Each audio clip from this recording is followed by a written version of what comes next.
করার ঘোষণা দিয়েছেন। বুখারী শরীফের হাদিস। একজন ইহুদি এসে হযরত উমর রাদিয়াল্লাহু আনহুকে বলল, হে আমিরুল মুমিনিন, হে উমর, আপনাদের উপর এমন একটা আয়াত আসছে, যদি আমাদের নবীদের উপর কোন এই আয়াত আসতো তাহলে আমরা সেই দিনটাকে ঈদের দিন বানায় নিতাম। তো এখন বোঝা গেল উমর রাদিয়াল্লাহু এই কথা থেকে উমর রাদিয়াল্লাহু বললেন যে শোনো, এটা কোন দিন কোন জায়গায় নাজিল হয়েছে সেটা আমি খুব ভালো করে জানি। সেটা ছিল আরফার দিন জুমার তারিখে। আরফার তারিখে জুমার দিন হুমা ঈদান লানা, এটা আমাদের দুইটা ঈদ ছিল, এই জন্য আলাদাভাবে ঈদ বানানোর প্রয়োজন নাই। এর মানে আরফা আমাদের একটা ঈদের দিন। সুবহানাল্লাহ। ঈদের দিন কখন কিভাবে হয়?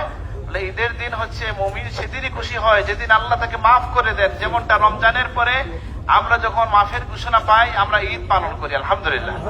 ঠিক এমনি ভাবে আজকে এমন একটা আনন্দের দিন যে আল্লাহ আমাদেরকে, এবং বলা হচ্ছে আল্লাহ হাজিদেরকে মাফ করেন, হাজিরা যাদের জন্য দোয়া করে আল্লাহ তাদেরকে মাফ করে দেন। সুবহানাল্লাহ। তাহলে এই অর্থে সারা বিশ্বের মুমিনদের আজকে একটা ঈদের দিন, আলহামদুলিল্লাহ।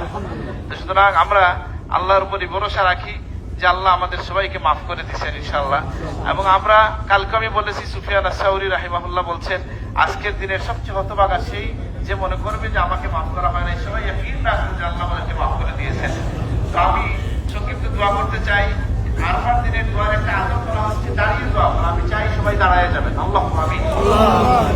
আলহামদুলিল্লাহ।